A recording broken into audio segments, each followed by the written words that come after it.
بسم الله الرحمن الرحيم. الحمد لله رب العالمين والصلاة والسلام على سيدنا محمد وعلى آله وصحبه أجمعين. أما بعد. السلام عليكم ورحمة الله وبركاته. Alhamdulillah, this is lesson 20 now of our commentary and explanation of Mukhtaṣar al Targhīb. I apologize for last week's lesson, so this is inshallah going to be lesson 20. Last week I had a number of technical problems with my computer, and hopefully inshallah that's all resolved now, inshallah. So hopefully we'll have a smooth stream today without any problems, inshallah ta'ala. If there are any problems, just do let me know, inshallah. If there's any problem with the sound or etc., do let me know, inshallah. Otherwise we will begin, inshallah. So in our previous lesson we were looking at the book of the chapter relating to Salatul Jama'ah, congregational prayer, and the virtues of praying in congregation, and we spoke about at some length about the potential wisdom why the congregational prayer is considered to be more virtuous than praying alone.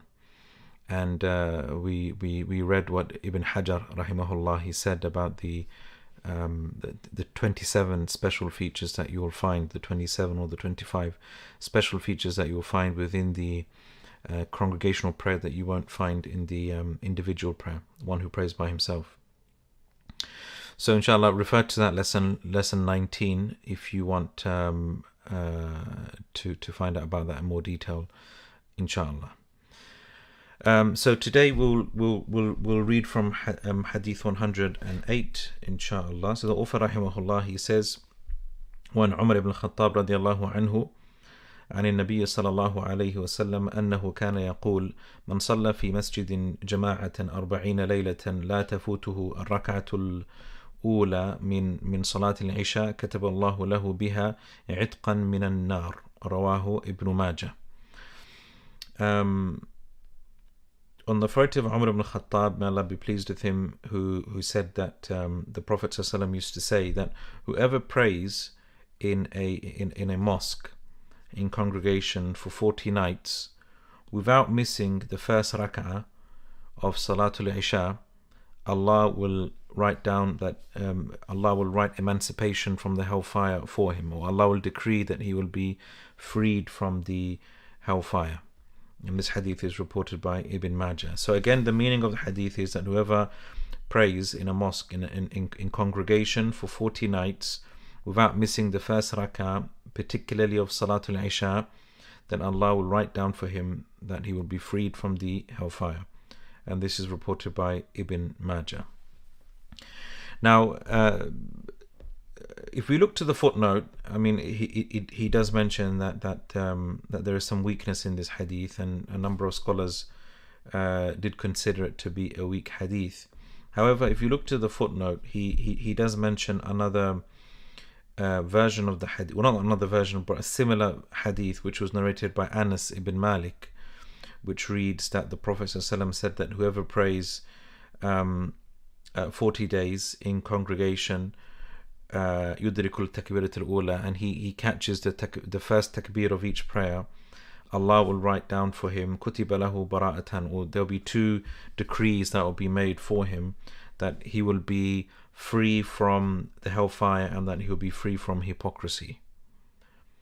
And that was and that was attributed to Tirmidhi, and inshallah its narrators are trustworthy. So we do find that there's even a narration that mentions whoever prays like 40 days, or whoever prays 40 prayers in the Masjid al-Nabawi, etc., and he will receive X amount of reward. So there are a number of hadith that seem to indicate the virtue of praying in congregation for 40 prayers, or for 40 days, or 40 specific prayers like Salatul Isha, according to the hadith mentioned in the text.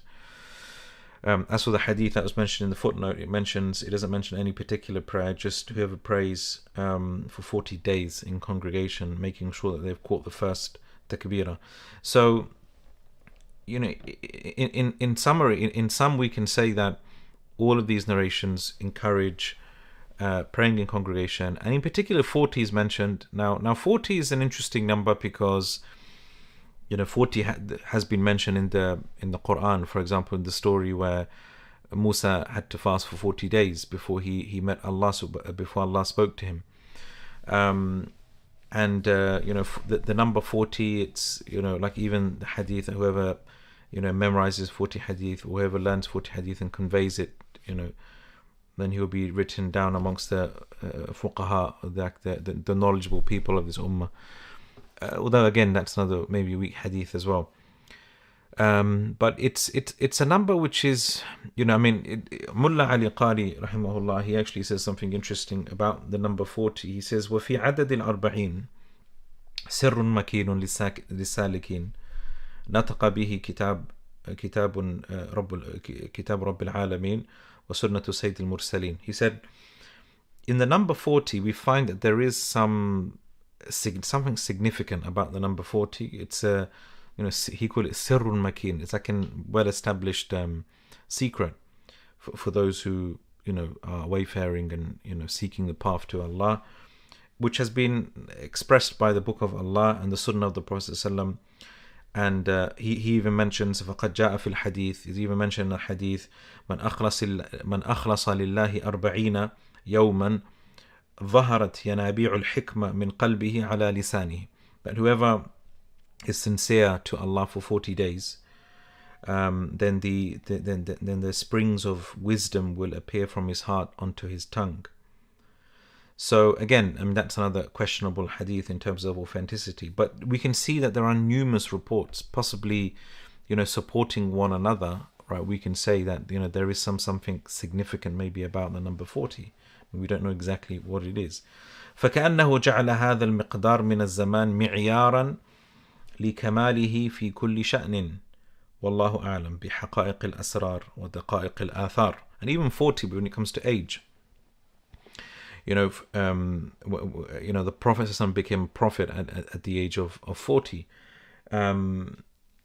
This is considered to be an age of wisdom. So he says it's as if that Allah has placed within 40, this particular period of time, 40, whether it be 40 days, 40 prayers, 40 years. It's a mi'yaran li kamalihi fi kulli sha'n. It seems as though it's a number which symbolizes kamal, like when a person has reached their sort of optimal state in something. Wallahu, and then he says, Wallahu a'lam bi haqa'iq al-asrar. Allah knows the realities of these hidden aspects, wa daqa'iq al-athar, and the sort of intricate details of the effects of what we do. Right? So we should not belittle. Especially when we have many acts of worship which are tied to numbers, like 5 times a day or 7 tawaf, and we have these numbers and we're meant to adhere to them, right? Whether we realize the wisdom behind them or not. Allah has placed asrar within them, secrets within them. So in summary, we can say that, what do we say? Do we say that it's like a special virtue to make sure you pray in Jama'ah for Salatul Isha for 40 days in a row? Wallahu a'lam. As I said, these narrations, this one doesn't seem to be so authentic and so strong. But, one lesson that we can take from it is that, we should strive to be consistent in praying, in particular in congregation, right? As much as possible. And the key thing is consistency. The Prophet ﷺ used to love doing actions habitually, even if they were small in amount. أحب الأعمال إلى الله ما دوم عليه صاحبه وما داوم عليه صاحبه. That the most beloved deeds to Allah are those which are done most consistently, even though they might be small in amount. Right? So consistency is key. And so there are a lot of hadith that seemingly encourage people to be consistent in doing good deeds. Actually, just prior to this lesson, I didn't plan to speak about this, but I was just reflecting over how probably one of the most common reasons why people aren't successful in any endeavor is that they can't maintain consistency, right? Whether it be in your learning, whether it be in your studies, whether it be in the exercise you do, right? You won't be successful if you're not consistent. And what you tend to find is that a lot of people have these like energy bursts where they will just act upon that energy, that burst of energy, but they don't have the foresight to think, okay, how are they going to maintain that particular thing that they're doing? Right? People don't look that far ahead, meaning they don't prepare for that dip. They just live off the moment and they don't prepare for that dip. And that's something which, if you want to be successful in something, you have to sort of mentally prepare yourself when you lose that energy and when you begin to see that dip, right? What will you do to remain consistent in what you want to do? I was just thinking about that because I was just thinking, number one, like any class, right, you attend, or you'll see that it starts off, everyone is really energetic and raring to go, and then after a while it just sizzles out. This is a problem. Okay, in so many circles of learning this happens, and people either get fed up with the length of the class or the study, and they just want, they want to be stimulated in other ways, right? And this is the age of stimulation, right? Everyone just wants to be stimulated in different ways, and once they become too used to something, they become bored and just want to move on. So consistency is key, and that's something that we can see in this hadith, right? Whoever prays for 40 days, right? لا تفوت الركعة الأولى, without missing the first rak'ah of Salat al-Isha, then there's that immense reward there. The next hadith reads, hadith number 109, وعن أبي هريرة رضي الله عنه قال قال رسول الله صلى الله عليه وسلم من توضأ فأحسن وضوءه ثم راح فوجد الناس قد صلوا أعطاه الله مثل أجر من صلاها وحضرها لا ينقص ذلك من أجورهم شيئا. رواه أبو داود والنسائي وصححه الحاكم. So on the fight Abu Hurairah, may Allah be pleased with him, he said, the Messenger of Allah ﷺ said, whoever does wudu and ahsana wudu, and he does his wudu well, and then he goes to the mosque having found that people had already prayed, قد صلوا, Allah will give that person the reward of the one who actually prayed it and attended the prayer without any of of their reward being diminished, right? Without the reward being diminished from anyone, from those who prayed, meaning it's not going to be shared equally amongst all of them, and so no, everyone will get that reward. So this is touching upon another aspect of congregational prayer, which is that often people desire to pray in congregation. They do the best that they can, they do the wudu, they do it well, they go to the mosque thinking, yeah, I'm going to catch the jama'ah, but qaddar Allah, they had already prayed. Now the scholars, they did say that this reward is inshallah the reward for those who had intended to pray in congregation and they tried their best to pray in congregation. Meaning this reward isn't for those people who, for example, are very lazy and they get distracted by worldly things and they end up just procrastinating and really delaying without any good justifiable reason. But if a person was delayed because they had the sudden call of nature and they needed to go to the bathroom, or they had to do a quick chore for their parents, for example, and that sort of delayed them, or they woke up, for example, for Fajr, and they woke up late, and so they're rushing to the prayer, and they found that they've already prayed.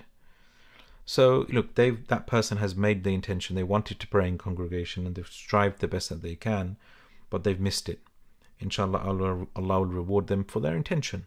As you know, okay, whoever man hamma bi hasanatin falam ya'malha, whoever intends to do a good deed but doesn't end up doing it, then he will still get a reward, right? Allah subhanahu wa ta'ala will still reward him for his niyyah, inshallah. Okay, so that concludes that chapter, inshallah. Let's just see, there's some questions here.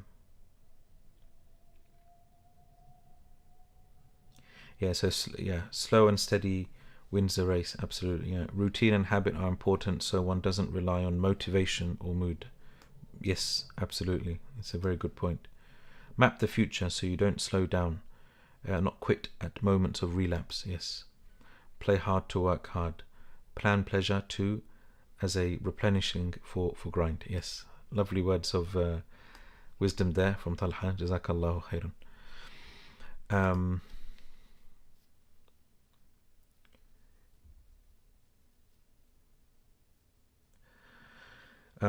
Okay, so before we start the new chapter, there are some questions. I'll just answer them quickly before they get sort of buried by the questions. I'll start off with the other one. So here, regarding the end time for Asr, is there a time before Maghrib we can say the sun is not yellow or red, like 30 minutes before or something, as it's mostly cloudy in the UK and we can't always see the sun? So Isfiraru Shams, the phenomenon of Isfiraru Shams, when the sun becomes, as you said, like yellowish or red. So that's obviously when it's quite close to sunset. And that is about, 15 minutes, right? About 20 minutes before sunset. So about 20 minutes before sunset, that is known as Isfiraru Shams. And at that time, that's when the Daruri time enters, according to one riwayah in the madhab of Imam Ahmad. And the real official opinion is 2 mithal, but anyhow, but generally I teach people the view that that's when the daruri time enters, when it's about 20 minutes before sunset. So if a person delays their asr until that time, technically they will be sinful for praying at that time, for delaying it without a reason, a valid reason. Valid reason being like forgetfulness, or you were sleeping and you suddenly woke up, etc. You still have to pray, and this is a common misconception. Some people think that if you enter into the daruri time, it's haram to pray, therefore you shouldn't pray asr until the sun has set. No, if you do that, then you end up missing the prayer in entirety, and that's worse than praying it in its designated time, albeit in a daruri time. Okay. What is the best translation of the Quran in English in your opinion? Would it be the Clear Quran by Mustafa Khattab by any chance? Yes, I think it's become my favorite translation. Right. So it used to be Professor Abdul Halim's translation, but I'm not sure if you're in my Quran study class. I don't think you are, but we usually compare Abdul Halim's translation with Mustafa Khattab's, and I regularly have found Mustafa Khattab's to be clearer in many ways, and that's my personal opinion. I find it to be very good. Also, the layout of the translation is very good. It's been sectioned into paragraphs, and each paragraph has a title. He has some very valuable footnotes as well, more than Abdul Halim's. Abdul Halim does have some footnotes, but not that many. Mustafa Khattab's has far more footnotes, and they tend to be very important ones as well. So definitely a translation that I recommend, the Clear Quran by Mustafa Khattab. Here's a question from one of the brothers here. هل يؤذن من يصلي في البيت وحده ويقيم؟ نعم له ذلك. Right? A person can do adhan. It's not required for him to do adhan, as long as there's an adhan that takes place within one's locality, basically. So the masajid generally fulfill that sort of condition. So if a person, whether it be at home or whether they be at the workplace, and they want to give an adhan, and do iqama, they can do that, inshallah. And that's, it's good if they want to do that, alhamdulillah. But it's not wajib for a person to do that. Okay, moving on to the next chapter. So this is chapter 13 in Kitab al-Ṣalāh, al-Targhīb fi as-Ṣalāti fi al-Falah. The encouragement to pray in open areas.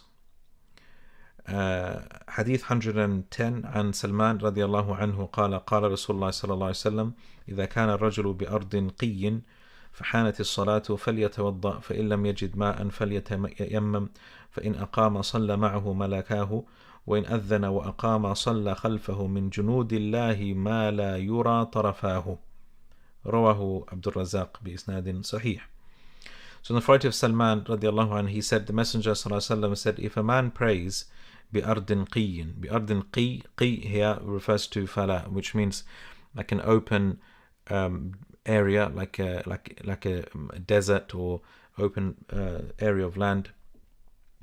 And فحانت الصلاة, and the time for prayer enters. فليتوضأ, let that person do wudu, and if he finds no water, then let him do tayammum. فإن أقام صلى معه ملكان.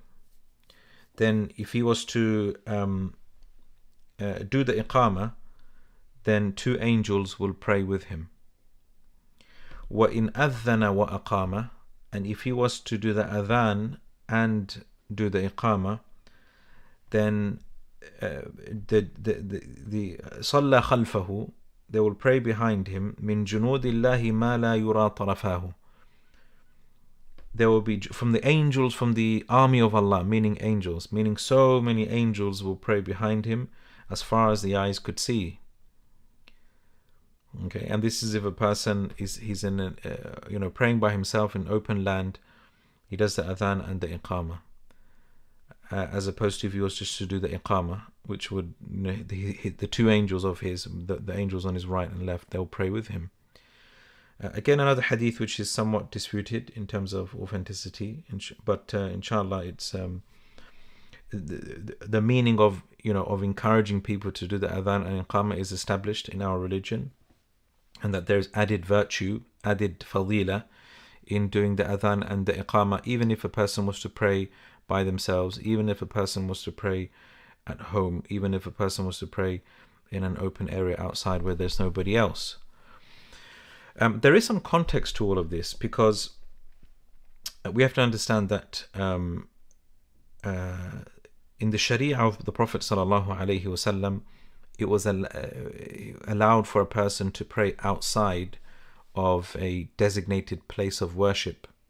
So for Bani Israel in particular, it was said that their ibadah could only, their Ṣalāh or their prayers could only really be performed in their temple or in their place of worship. So if they wanted to offer prayer outside, they couldn't until they found a built, like an area of worship where that was built for worship. So, and that's why the Prophet ﷺ said, جُعِلَتْ لِي الْأَرْضُ مَسْجِدًا وَطَهُورًا. The entire earth has been made a place of prayer for me, as well as a means of purification.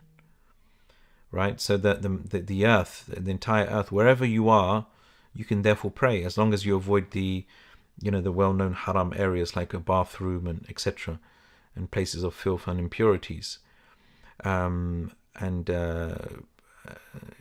And so wherever you are, you can, and that's from the fadl of Allah, from the grace of Allah. There is a common misconception you find amongst a lot of lay people that you can't pray unless you have a prayer mat, or that you can't pray on natural ground. Okay, because they say, well, it's dirty. How can you pray on the earth? It's dirty. You don't know what's been there. There could be najasa on the floor. But yes, here we need to distinguish between dirt and what is considered to be filth, najasa in a shari'i sense, which would invalidate the prayer. Otherwise, carpets are very dirty, in all honesty. Right? Carpets are very dirty. They pick up a lot of dust and dirt. Technically, a ground is probably cleaner than maybe if you've ever been to a country like Egypt and you try to pray in their the carpets in the masajid, they are pretty really bad. Okay, but so we distinguish between like just general hygiene and what is technically considered to be filth, najasa, and just guessing or assuming that there will be filth there is not enough. We have to base things on certainty, right? So if you're outside and there's no signs of filth, you can pray there. There's no signs of najasa. Now imagine, for example, you have a piece of ground that you want to pray on, and you can see something wet there. It could be water, it could be dog urine, it could be anything, right? Even in a situation like that, you don't know what it is. Technically, you're still allowed to pray on that, right? You'll still be allowed. And that's from the ease of the Sharia. Allah has made it very easy for people to be able to offer the prayer, okay, wherever they are. Okay.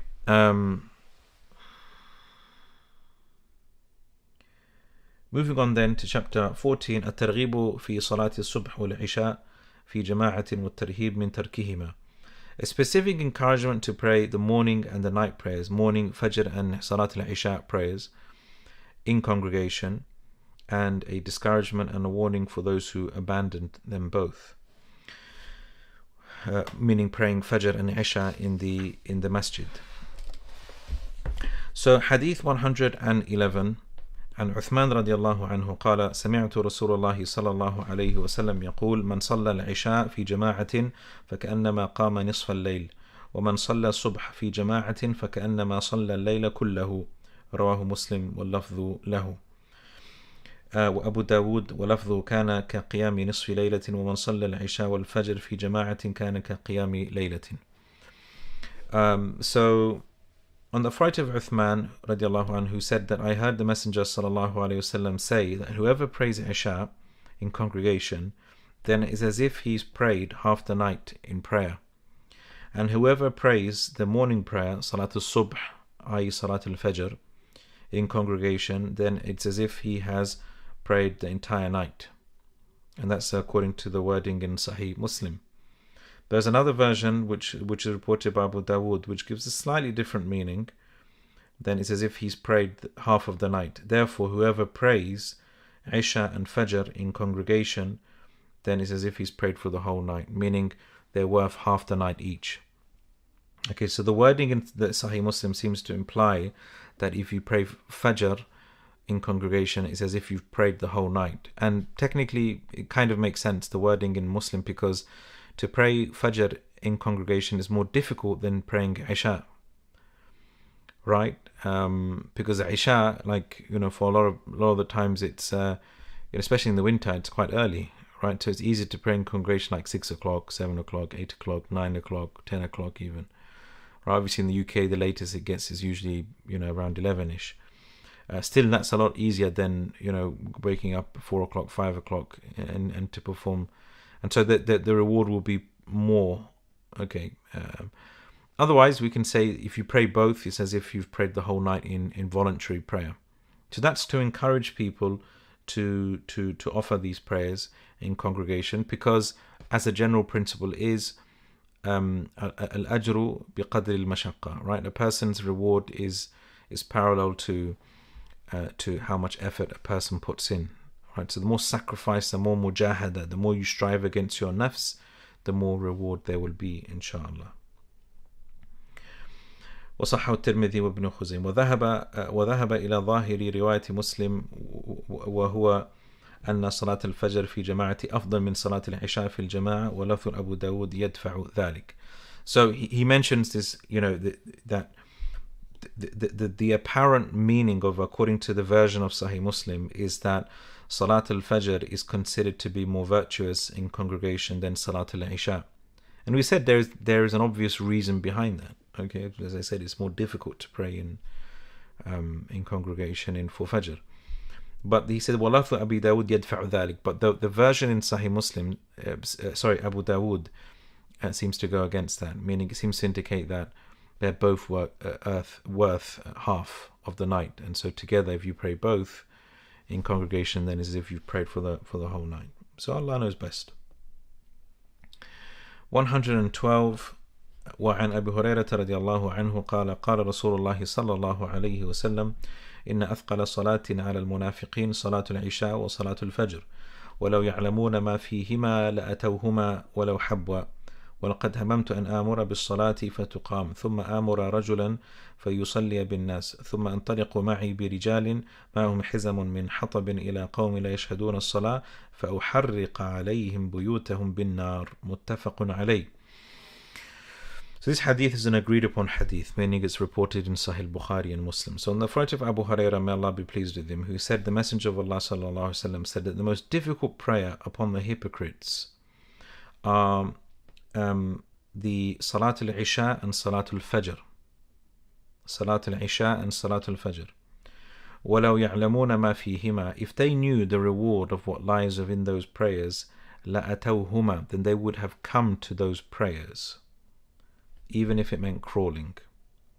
And I have thought of establishing the prayer or to command for the prayer to begin, and then I would order a man to lead the people in prayer, and then I would go off with another group of men that would have, logs of firewood, and then to go to people who do not witness the prayer and burn their houses upon them, and burn down their houses. And this hadith is agreed upon. So this is a well-known hadith, right? That and a very strong. It's very strong in meaning. There is obviously probably the most important fiqhi discussion that people have with regards to this hadith is what does this hadith imply in terms of the ruling of attending the prayer in congregation. Because as you know, this hadith is used by, we could probably say, minority of scholars to say that praying in congregation is an obligation. So firstly, let's break it down, because there are a number of points that we need to mention. The first point is that it says that the most difficult prayer for the hypocrite is Isha and Fajr. Not just the prayer itself, but praying them in congregation. Why? What's the proof for this? The proof of this is because the hadith says if they knew what was within them, meaning the virtues of both of those prayers, they would have come to the prayer even if it meant crawling, indicating that what's difficult about it's praying it in congregation. Now why did the Prophet ﷺ say that the most difficult prayers for the hypocrites? Why not just say the most difficult prayer for people as a whole is Salat al-Isha and Salat al-Fajr? Because that's a reality. No one can deny, right, that it's more difficult to pray in congregation for Salat al-Isha and Fajr. For everyone. No one can say that waking up early in the morning is just as easy as it is praying Salat al-Dhuhr in the mosque. I don't think anyone would say that. Okay, so there's something specific about this hadith and about these prayers. What is it that about these two prayers that make it difficult upon the hypocrites particularly? The main reason why they find it difficult is because they see it being pointless to attend those prayers. Why? Because why is it pointless for them to attend those prayers? Because no one would see them. Because it would be so dark that a person, you wouldn't even know who's praying next to you. It would be very hard to know who's praying next to you. And so hypocrites would only pray just to show to the people that they are quote unquote Muslims. Right? But they're not. They're hypocrites. They're the hypocrites of Medina, right? They were true hypocrites. Hypocrites that had nifaq al-i'tiqad. They had hypocrisy in their belief, not just in their deeds, right? And so that's why that prayer was difficult. Otherwise, as we said, all right, praying in congregation is difficult for everyone, for Salat al-Fajr and Isha. There's no doubt about that. And so now, then this leads on to the next question. So if it's so difficult for them to pray in congregation, these hypocrites, what will they be doing at home? Because remember, the only reason why they would pray in the mosques was to show people that they are, supposed believers. But deep down inside, they are not believers, and they know that. So when they're at home and no one can see them, then they know that, no one can see me, so there's no point praying. So that would mean that they have completely abandoned the prayer, meaning they're not praying Fajr and Isha at all, right? And hence the Prophet ﷺ said, I have therefore thought about, establishing the prayer, get someone else to lead the prayer, and then I would go with a group of men carrying firewood and just burning their homes down, because they're not attending the prayer. And why they're not attending the prayer implies they're not praying at all, right? Why would they want to pray at home? There's no one to show off to. Makes no sense. Okay. So that's the sort of explanation of the hadith, right? Now, can we infer from this that praying in congregation is an obligation, because the Prophet ﷺ threatened to punish them with fire, right? And that indicates surely something which is really, it's a severe issue, right?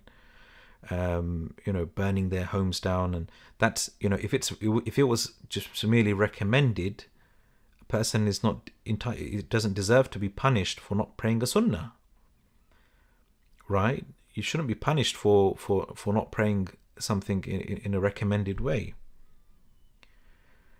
So that's the argument which is used by people to indicate that it's an obligation upon people to pray in congregation in the mosque. However, this is not the view of the majority of the scholars, right? Majority of the scholars, in fact, none of the four madhabs actually say, the official opinion in all four madhabs state that you have to pray in congregation in the mosque. None of the four of the madhahib state that. The Hanbalis are the strictest of the most. They say that it's an obligation to pray in congregation, but it doesn't say where exactly. So if you were to pray in congregation at home, then that would be enough. That will relieve you from the obligation. Yes, there was another opinion amongst the scholars, amongst the Zahiris, Ibn Taymiyyah. Ibn Taymiyyah held actually a very strict view. He at one stage anyway believed that praying in congregation was a condition for the validity of the prayer, meaning if you don't pray in congregation, your prayer is not valid. And there's an evidence for that, as we will see. Okay, but the majority of the scholars, as I said, didn't view it like that. So how did they understand this hadith? So firstly, they said that this hadith is the context of this hadith is about the hypocrites, and that's obvious, right? Because the hadith speaks about the munafiqeen, the prayer of the hypocrites. Secondly, if we establish that this hadith is about the hypocrites and not about the believers, right? And there's an indication behind that, by the way, as well, which is that this hadith isn't clearly talking about believers, because it's haram to kill believers with fire, right? I mean, later on we knew it's established it's haram to kill anyone with fire, right? But you can't kill someone for not praying, according to the majority of the scholars anyway. Okay, so we can clearly see perhaps this wasn't literally intended. Secondly, anyhow, so we said the first issue is that the context of this hadith is really for munafiqeen. Secondly, why are they being punished? Are they being punished because they're not praying in congregation, or are they being punished for not praying at all? Okay, so all scholars agree, right? All scholars agree. No one says that if a person doesn't pray in congregation, his house should be burnt down. Who says that? Nobody says that, right? So there's obviously a reason why he's threatening to burn down their homes, because they're not praying at all. And so, and this was it was meant to be basically a stern message to the hypocrites. It wasn't literally intended. The Prophet ﷺ didn't literally want to burn down their homes. He just wanted to put fear into their hearts of these hypocrites, that they should be at the very least attending the prayers, because if they're not attending the prayers, they won't be praying at home. The third point is the Prophet ﷺ didn't burn down anyone's home. Right? He didn't burn down anyone's home. So to cite this as a proof, to say this is a proof that praying in congregation, it's an obligation in the mosque. It's quite weak, because if you're going to state the fact that he was threatening to punish someone, well, he didn't punish someone. Had it been an obligation, he would have punished them, but he didn't, indicating that perhaps this is just an emphatic way of encouraging someone to do something. Fourthly, if it was an obligation, why would the Prophet ﷺ not pray with the congregation? Because he said, well, I thought about establishing the prayer and getting someone to lead it, and then I go off and and with some other people and burn their homes. Why would he consider abandoning the jama'ah? Okay, or there are some counter arguments to that, but this is an argument which is brought forward. So the fifth point is that really what this hadith is teaching us is to oppose the characteristics of the munafiqeen, of the hypocrites, in the way that they would in their hypocrisy, where they would be people who would openly show that they pray, but at home they don't pray. Don't be like those people who are hypocrites. They show one thing to the people, but otherwise they don't do those deeds when they're in private.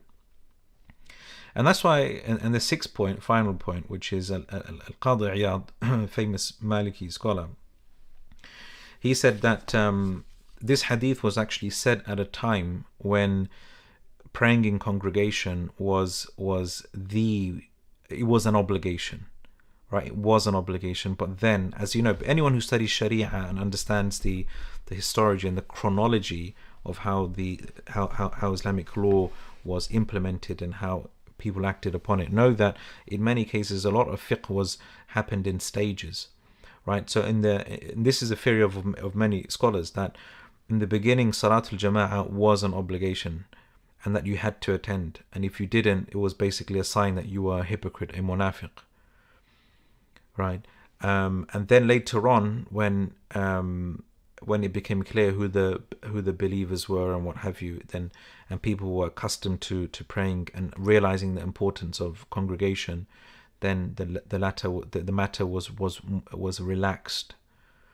Okay, and that's why you do find some narration saying that some of the Sahaba would say that we would tell if a person was upon the hypocrisy just by the attendance of the prayers. Okay, now here in the West, it's very difficult for a person to pray 5 times a day when they live in an area where there aren't many mosques, for example. Now, we're not going to say such people are hypocrites. Sometimes it makes it's very hard to pray in congregation in the mosque due to other commitments like working. And the Muslim world, a lot of places, they sort of, they close around the Dhuhr Asr time, right? 4 o'clock is usually the sort of, all like official institutions and government institutions, they're usually closed by 4 o'clock in the afternoon.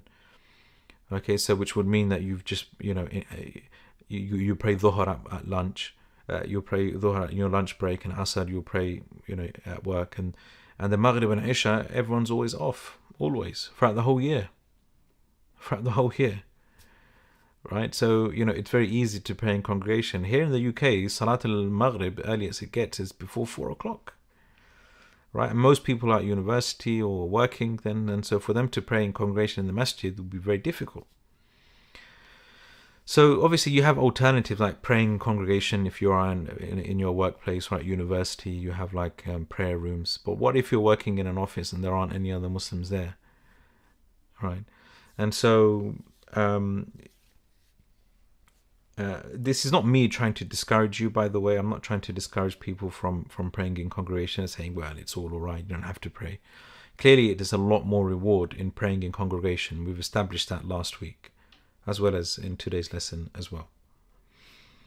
Okay, let's... now,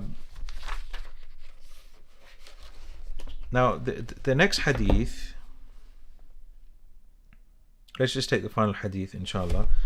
حديث 113 وعن أبي الدرداء رضي الله عنه قال سمعت رسول الله صلى الله عليه وسلم يقول اعبدوا الله كأنك تراه فإن لم تكن تراه فإنه يراك وَاعْدُدْ نَفْسَكَ فِي الْمَوْتَى وَإِيَّاكَ وَدَعْوَةَ الْمَظْلُومِ فَإِنَّهَا تُسْتَجَابُ وَمَنِ اسْتَطَاعَ مِنْكُمْ أَنْ يَشْهَدَ الصَّلَاتَيْنِ الْعِشَاءَ وَالصُّبْحَ وَلَوْ حَبْوَ فَلْيَفْعَلْ رواه الطبراني. On the authority of Abu Darda, may Allah be pleased with him, he said, I heard the Messenger ﷺ say that worship Allah as though you see Him. فَإِن لَمْ تَكُنْ تَرَاهُ فَإِنَّهُ يَرَاكَ. For if you do not see Him, know that He sees you. And consider yourself to be amongst the dead already, and beware of the supplication of the oppressed, for indeed it will be listened to. And whoever is capable of witnessing the two prayers, i.e. in congregation, the Isha and the Fajr prayers, even if it means crawling, he should do so. And this is reported by Tabarani. This hadith firstly begins, these are, you could say, many, this hadith has a number of spiritual instructions. Firstly, worship Allah as though you see Him. As you know, this is what ihsan is in the famous hadith of Jibreel. What is ihsan? The Prophet ﷺ described it as being أَن تَعْبُدَ اللَّهَ كَأَنَّكَ تَرَاهُ, that you worship Allah as though you see Him. Now what does that mean? This, by the way, we call the station of mushahada. Right? So ihsan has two levels. The first level, the level of witnessing Allah, which is what we call mushahada. And this is, now a lot of people get confused. What does that mean? Does that mean that I worship Allah trying to perceive what Allah looks like? The answer is no. Right? In fact, that would be wrong. It's wrong for us to think about what Allah looks like. Right? Because whatever we think about, it will be based upon something we have seen or experienced in creation. And Allah nothing in creation resembles Him. لَيْسَ كَمِثْلِهِ شَيْءٍ. There's nothing that resembles Allah.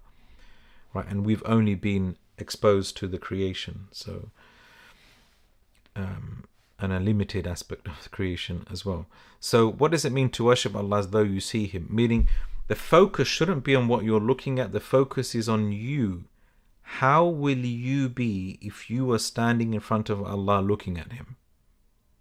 What would be your state? So you would be in a state of awe, you would be in a state of veneration of Allah subhanahu wa ta'ala and total humility. So ihsan is to worship Allah in such a conscious state of Allah that you are in total humility and awe. And this is best personified within the prayer. Okay, the prayer is the best way to experience this, and because you're standing in front of Allah with your head lowered, focusing on your prayer, on reciting the words of Allah, glorifying Him, venerating Him, extolling His name, etc. So it's a perfect place to embody ihsan. But ihsan also exists in so many other areas in life, but obviously it's harder to attain. The second level, though, is, as it says here, فَإِن لَمْ تَكُنْ تَرَاهُ فَإِنَّهُ يَرَاكَ. If you can't reach that state where it's as though you're looking at Him, then know that He at least sees you. فَإِنَّهُ يَرَاكَ. And this is known as the station of muraqabah. Muraqabah means to worship Allah knowing that He sees you. Knowing that He sees you. And that is obviously, it's still hard, but not as hard as the first level. And وَعْدُدْ نَفْسَكَ مِنَ الْمَوْتَى. Consider yourself to be already from amongst the dead. Meaning, doesn't mean that you stop doing what your deeds, but basically think that you're going to be, that you will die soon. So prepare yourself for the next life. Prepare yourself for death. And be wary of the da'wah of the mazlum, because it will be responded to. So if you wrong anyone and they make dua against you, it will be mustajab. And then the final part, which really relates to today's chapter, whoever amongst you is capable of witnessing the two prayers, i.e. in congregation, Isha and Subh means Fajr prayer, then he should do so even if it means crawling. And we've established the virtue behind that in the previous hadith. And that hadith is reported by al-Tabarani. I think we will conclude therefore today, inshallah, and just open up the floor for any questions or comments, inshallah.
there doesn't seem to be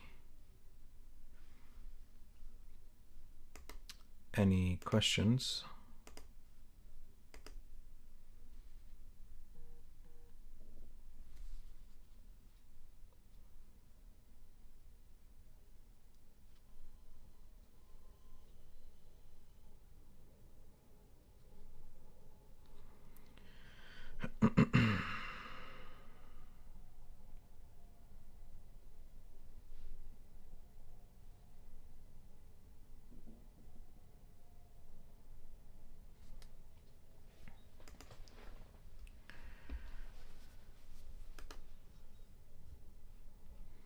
Right, I can see some people writing questions in the Telegram group.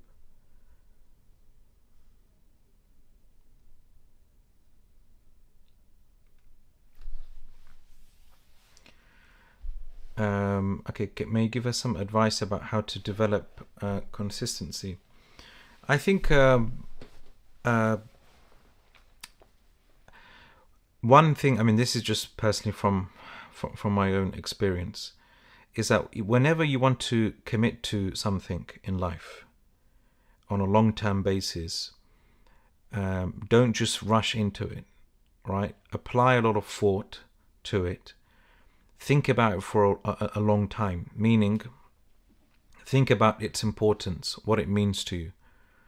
Maybe write about it, write it down. If you're into journaling, and write it down, and why you want to achieve something in life, right? Whatever it may be. What does it mean to you? Think about all the necessary things that you need to achieve that thing, right? In terms of the logistics, the practicality of things, and then finalize how you're going to do it.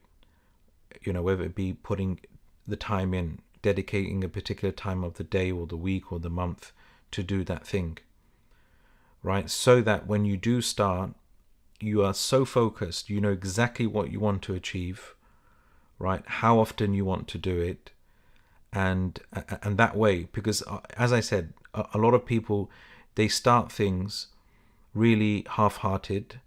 It's just based upon hype, and they just do it on based upon hype, and they don't have the long-term goal in mind, right? But that's the danger of committing to things without having that foresight. So do that, inshallah. I mean, I think that's something that I think if you work on, which is that before you commit to something, think about it thoroughly, really. And even if it's over a prolonged period of time, like days or weeks or months, even depending on the size of the project, right, that you want to do, whatever it may be. And that way, once you're committed to it, you know that you've put so much effort into it, in terms of how much thought and time you've put into it.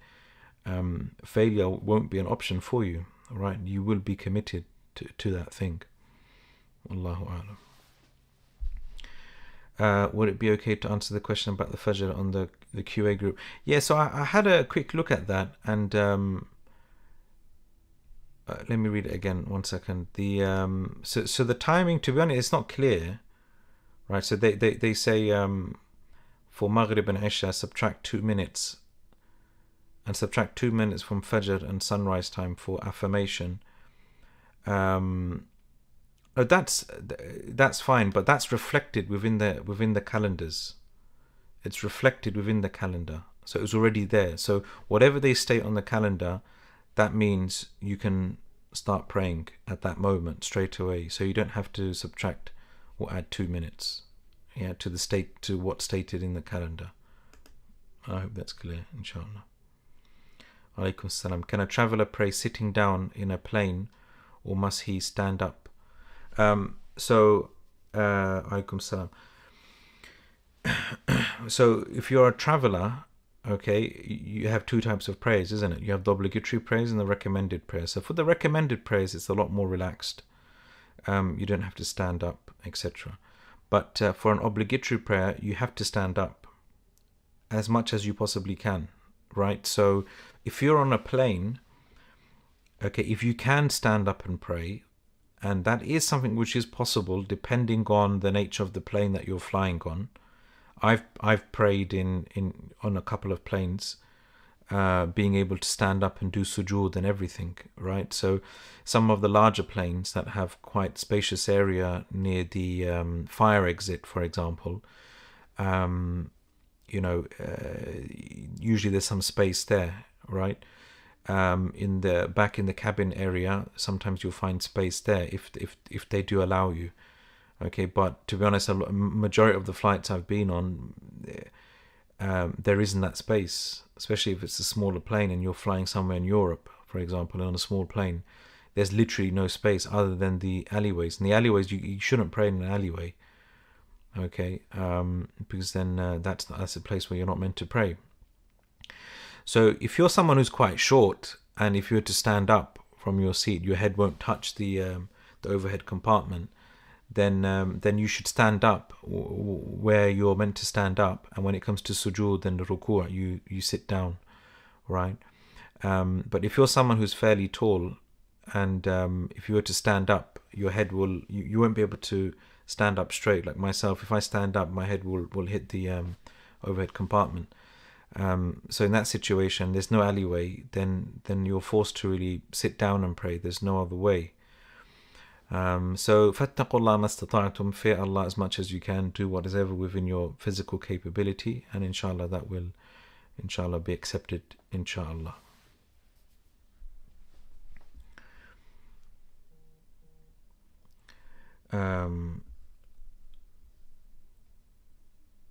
Alaikum salam. Is the hadith about hearing the adhan and not praying in jama'ah but praying at home instead renders it invalid? We're going to discuss that hadith next week, inshallah.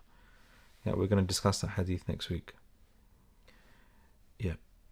These classes stop in Ramadan. Yes. Yeah. So we will stop in May, inshallah. Sorry, in April. Yeah. So I think we have maybe 2 lessons left. Yeah. So the next week's the 21st, and our final lesson will be on the 28th, and then we'll break for Ramadan, and then hopefully resume after Ramadan, inshallah.